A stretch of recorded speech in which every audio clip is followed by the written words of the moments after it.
selected verses from the book of Ruth. Hear these words. Now in the days when the judges ruled, there was a famine in the land.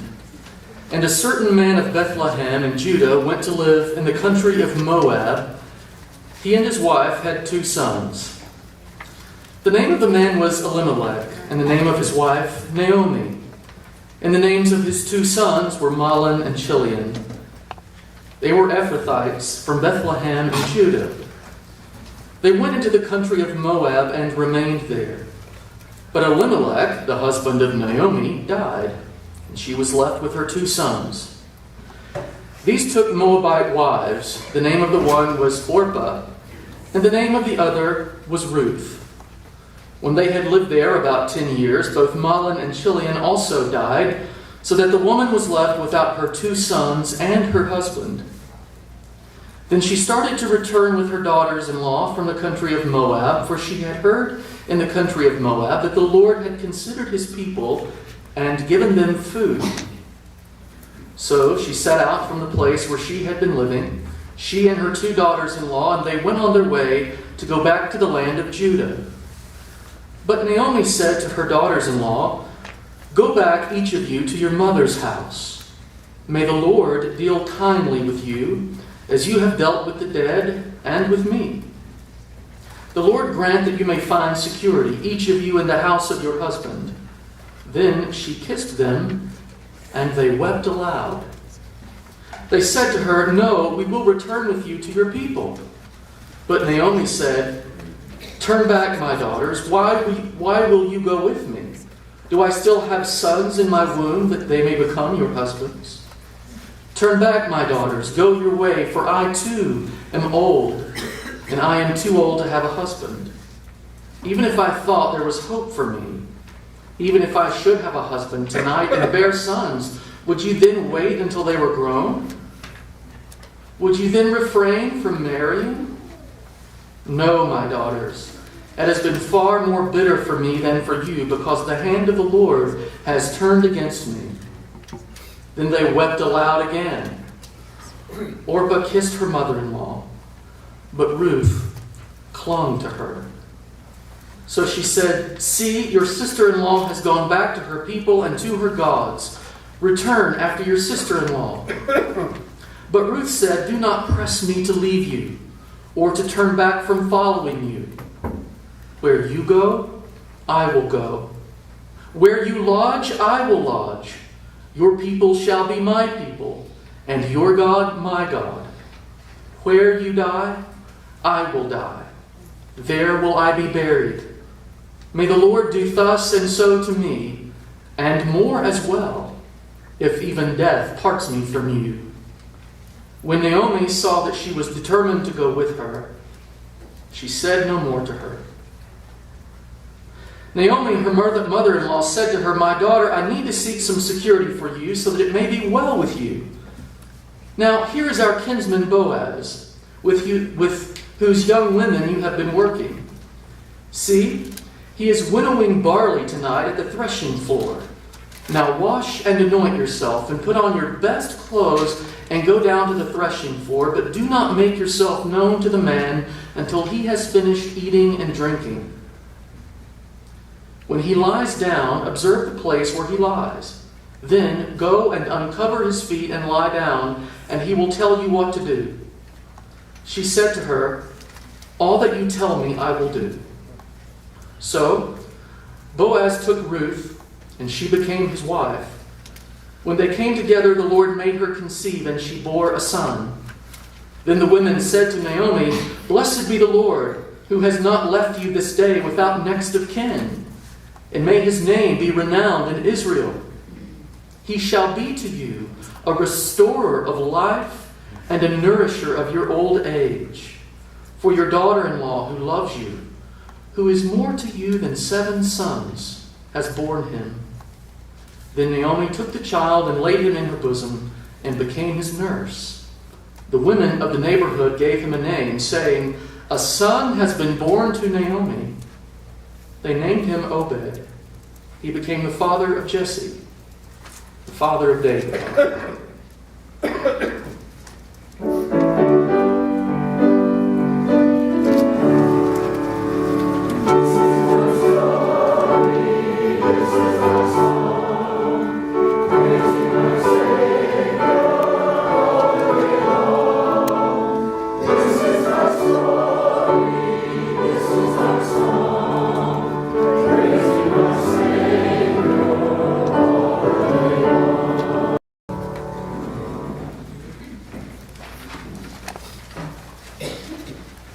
One of my go-to movies is My Big Fat Greek Wedding. The eclectic nature of the family, the vibrant expressions from which the family chooses to function, and the deep familial ties capture my attention every time I watch it. When the main character, Tula, meets the strong vegetarian teacher, Ian Miller, she falls in love with him. The two come from different backgrounds, and for Tula's family, the two could not work. Ian wasn't Greek. He wasn't one of them. He was a true outsider to the Portocalis family, and it felt like a betrayal to them that Tula would want to marry someone who is not from their culture. Tula and Ian found ways to become family and be dedicated to each other.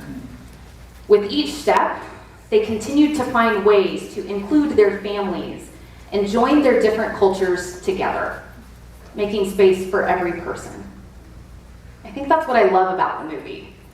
Ian and Tula don't negate their heritage or their stories, but find ways to honor them, still moving into a new normal together. Throughout the movie, you see the strength of the Portocalis women and how they guide and support the whole during these tough times. They do this through retelling the stories of the women who came before them and how each generation made a way for themselves. In each retelling, they encourage the next generation of women to find out how to live out their joy and survive in ways that they are able to thrive. The Portocalis family captures family pride. They love their heritage and wrestle with how to move into a new normal.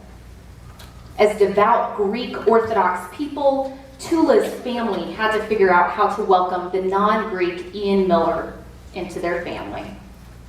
Ian came to a place where he was able to look at Tula and respect her faith tradition and take it as his own. In watching My Big Fat Greek Wedding this past week, couldn't help but be reminded of the story of Ruth. Outsiders joining their stories together, living through the hardships of life, and finding out how faith can move them into a new normal with strength and risk.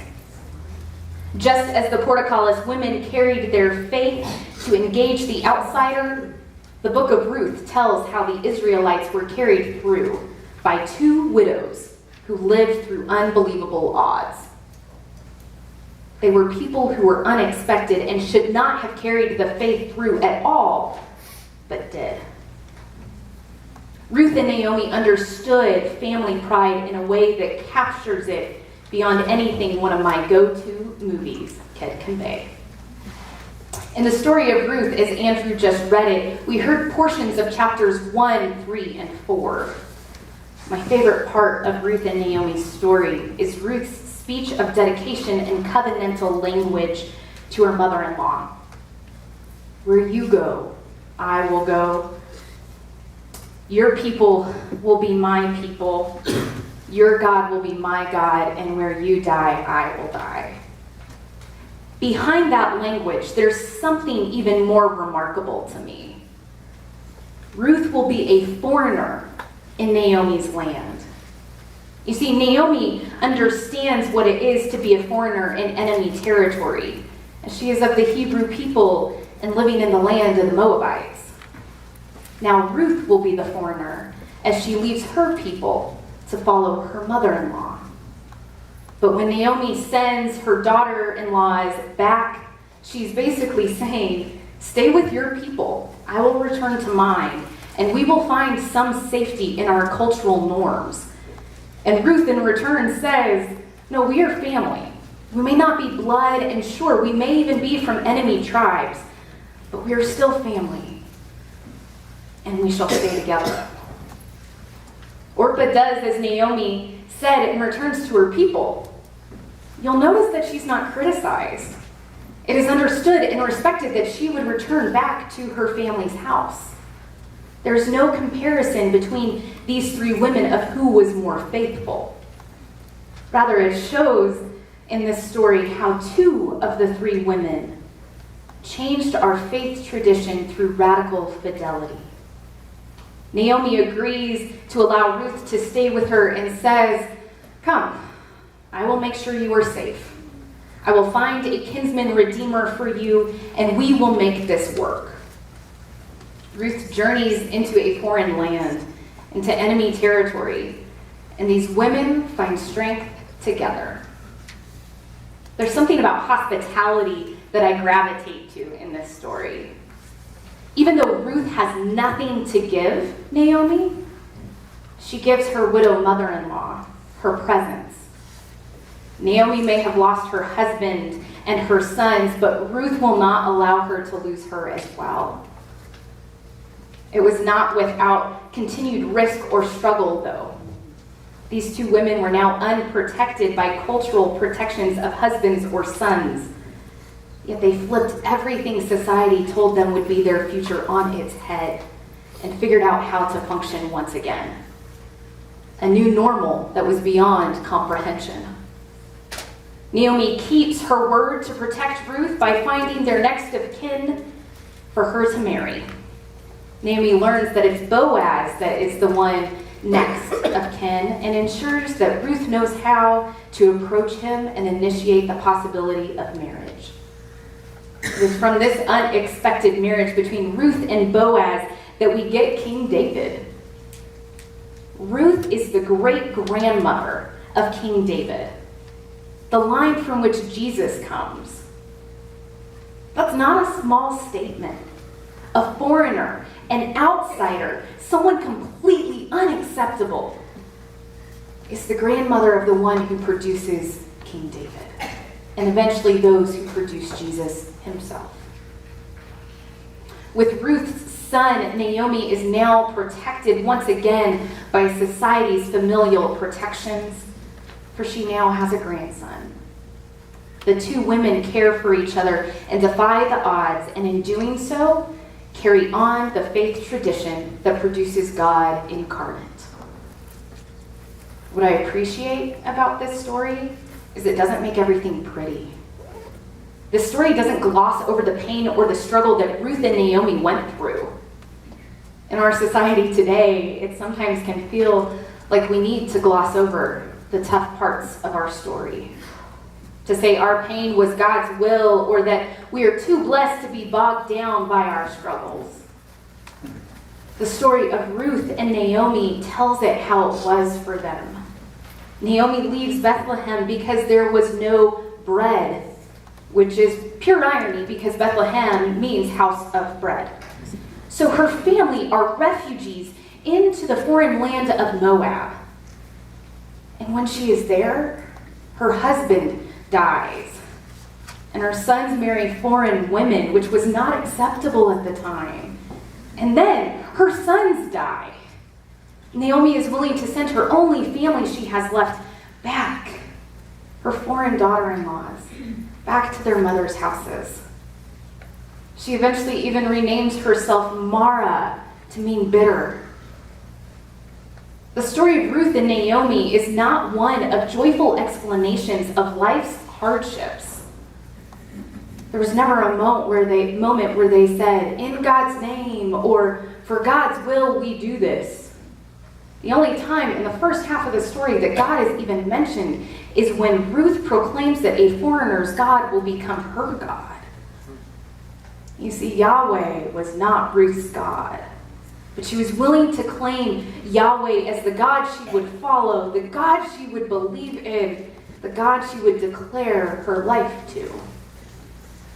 And in doing so, that risk of faithfulness produces the God incarnate.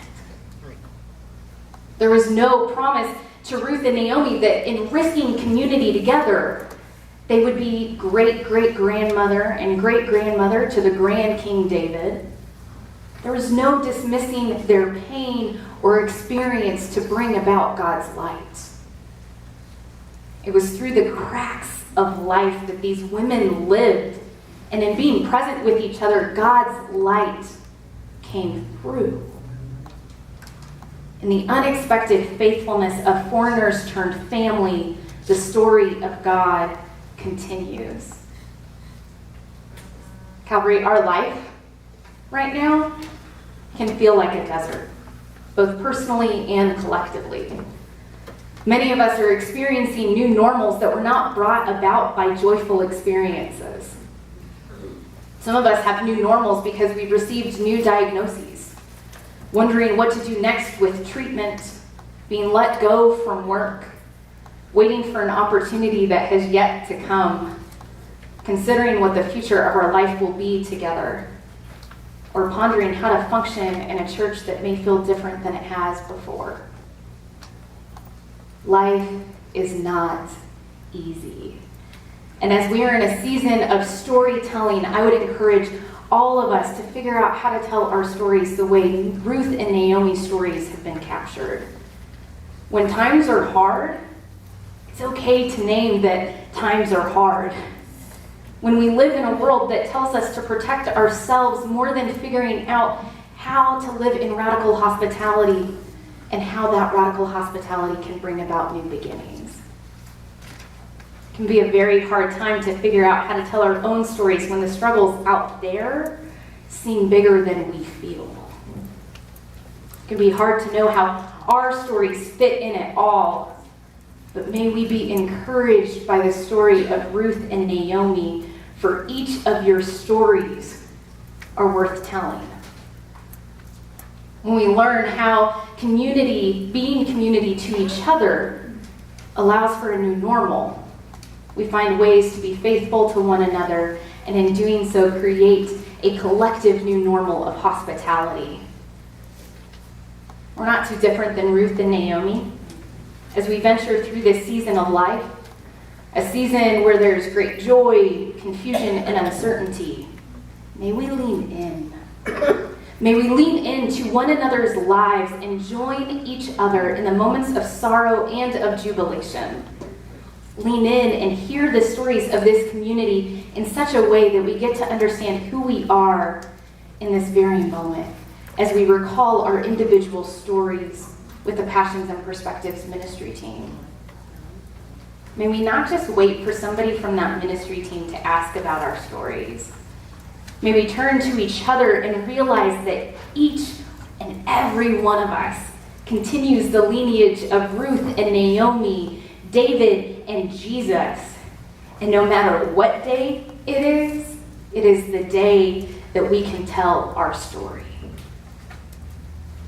Each of your stories is brilliant, vibrant, no matter how insignificant you may feel at times. Your joys, your sorrows, your struggles, your triumphs carry on and bring about the manifestation of God every single day. You are the face of God in a time where people wonder why they should still believe. The face of God is beautiful, for your lives are beautiful. As I look out on this congregation, I am reminded of the beauty that comes from our individual stories that then interweave to create the story of Calvary. I'm often reminded of the struggles to figure out how we validate our own stories, living into the pain and the delights we experience daily while caring about those that are different than me.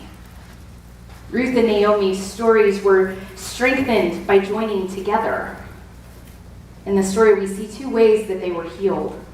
The first was being really willing to risk their own safety for the other, and then being willing to care for the one that represented the outsider.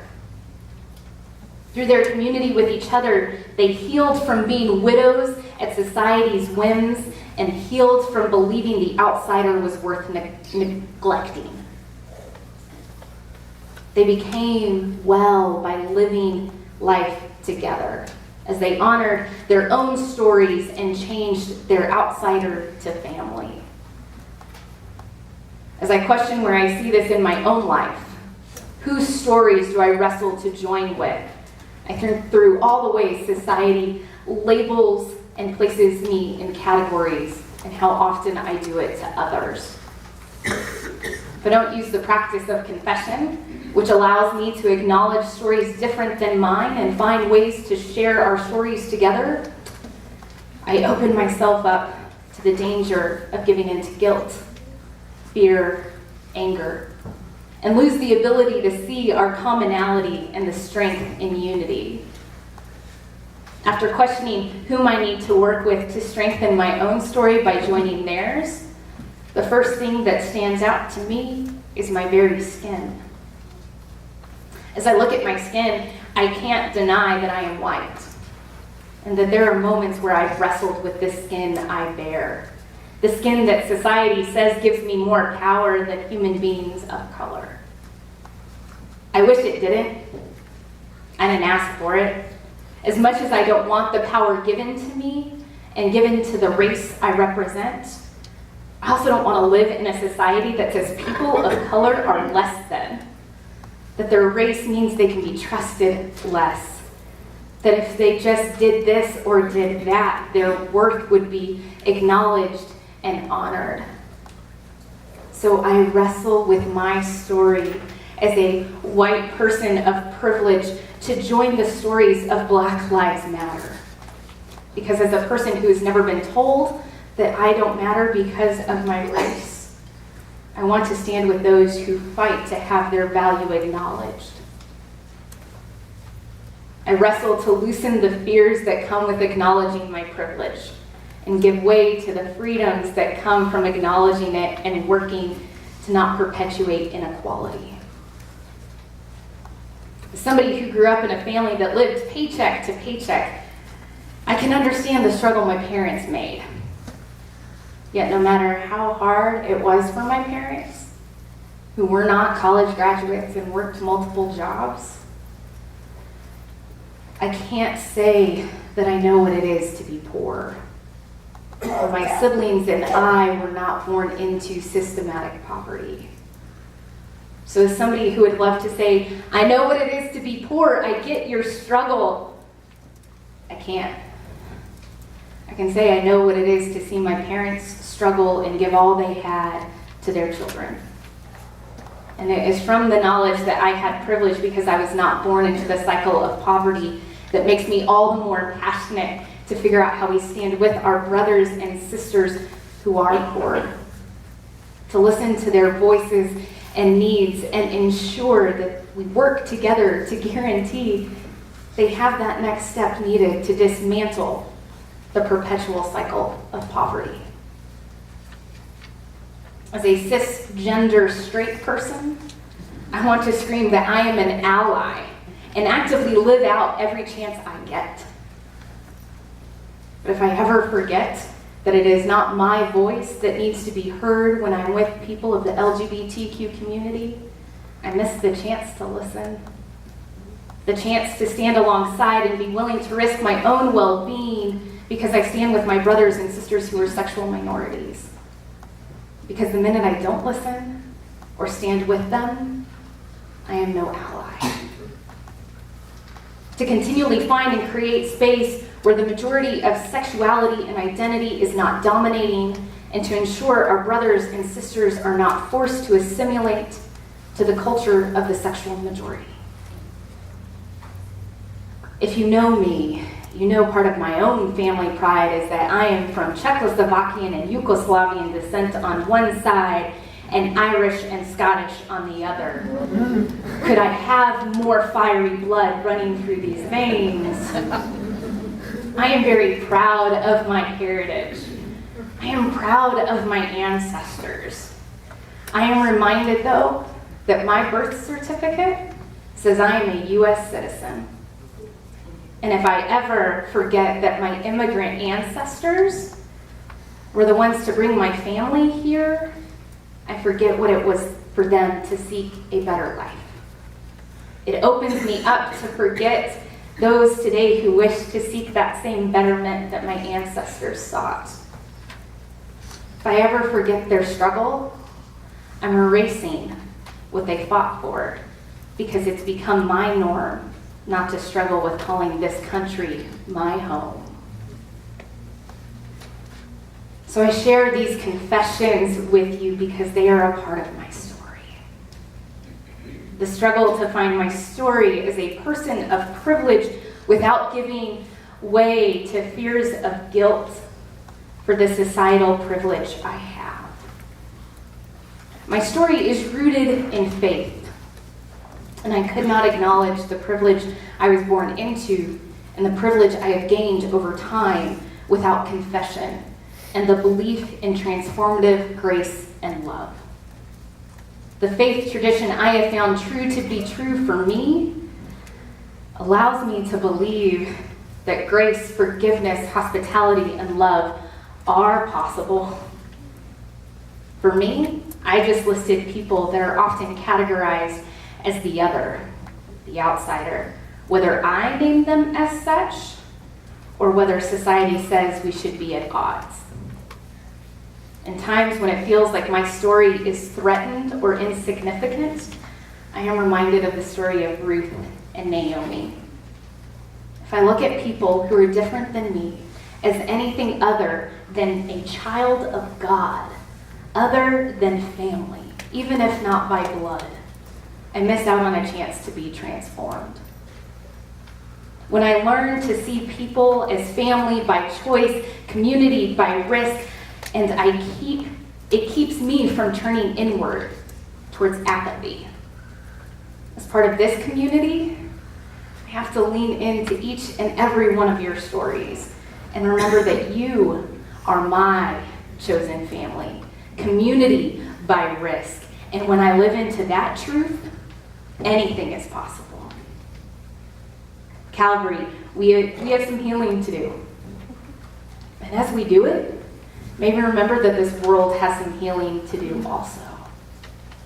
Our healing inside these walls can be simultaneously joined with the healing outside of these walls.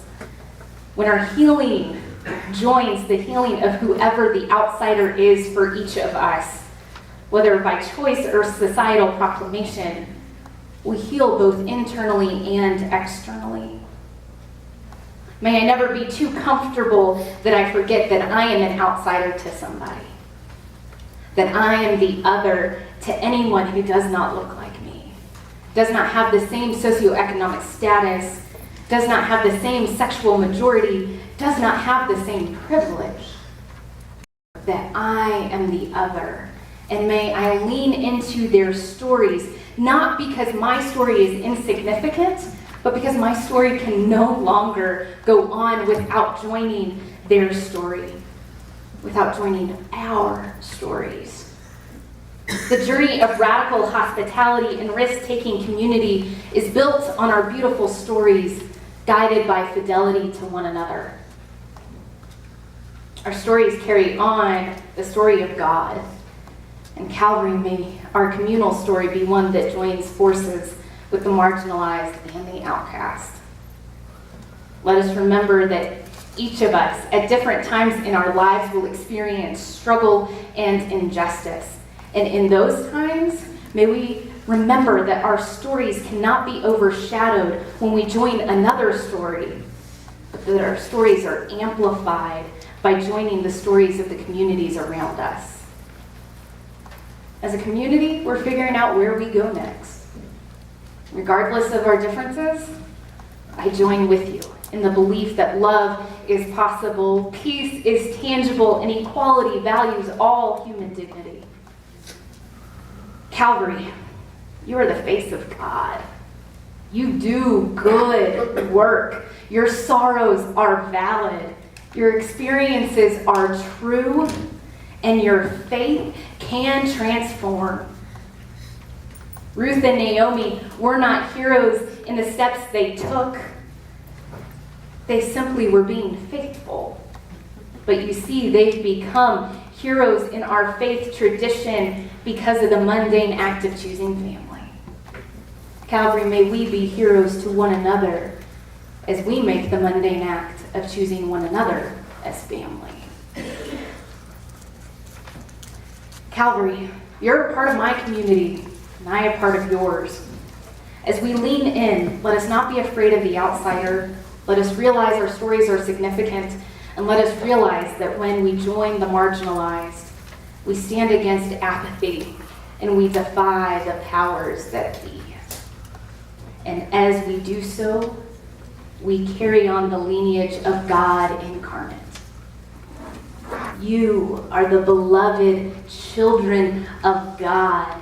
And with every day we continue to live this thing called life together, we make it even more so.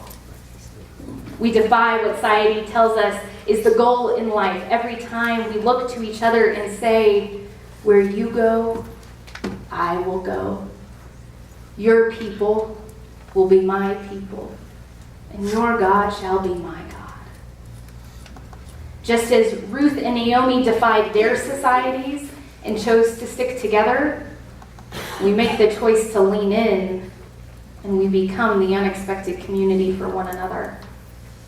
The unexpected community in Denver. Let our family pride as Calvary continue the lineage that was started by two widows who chose to be defined as family.